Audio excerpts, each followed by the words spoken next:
রাষ্ট্রপতি দ্রৌপদী মুর্মুর কাছে পদত্যাগপত্র জমা দিল অরুণ গোয়েল, নির্বাচন আয়ুক্ত, ইলেকশন কমিশনার ভারতের। কী জন্যে? মোদি সরকার কোনো সরকারি অনুষ্ঠান প্রতিষ্ঠানকে ঠিক মতে কাম করতে দেয় না।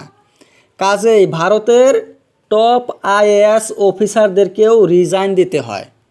2024 লোকসভা ইলেকশনের এক সপ্তাহ আগে রিজাইন দিয়েছে ভারতের ইলেকশন কমিশনার, নির্বাচন আয়ুক্ত অরুণ গোয়েল।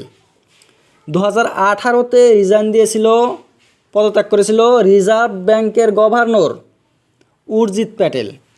2024 দেখেন, চণ্ডীগড় ইলেকশনে বিজেপি ভোট চুরি করে জিতেছিল। সুপ্রিম কোর্টে গিয়ে ধরা পড়ল, পরে সেই রিটার্নিং অফিসারের শাস্তি হয়েছে।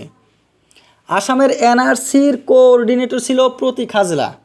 বিজেপি এই হাজেলাকে এত চাপ দিয়েছিল যে এনআরসিতে ছিল শুধু জালিয়াতি। পরে সুপ্রিম কোর্টে এনআরসি বন্ধ করে দিল, আরও সেই কোঅর্ডিনেটর প্রতীক হাজেলাকে ট্রান্সফার করে আসাম থেকে ওনার বাড়ি মধ্যপ্রদেশে পাঠিয়ে দিল।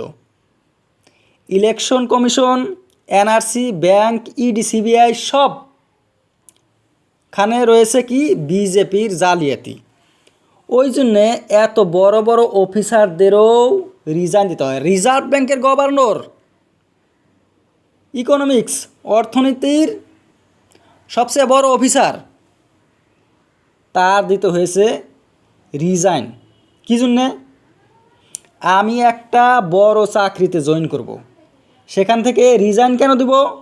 দেশের সেবা করব, চাকরিতে জয়েন করে নিজেরও বেতন আসবে। আর একটা চাকরি পাওয়া, এত বড় চাকরি, আইএএস পরীক্ষায় পাশ করাটা দেখেন কত বড় কঠিন কাম। কিন্তু এত কিছু করে চাকরি নেওয়ার পরেও যে রিজাইন দিব কেন? কারণ হয়েছে মোদি হয়েছে বদমাশ। যারা মোদির এই বদমাশিকে সহ্য করতে পারে না তারা রিজাইন দেয়। সবাই তো আর অসৎ না। চোরের আসে চোরেদের সাথে থাকবে, সাধু লোক কী জন্য থাকবে?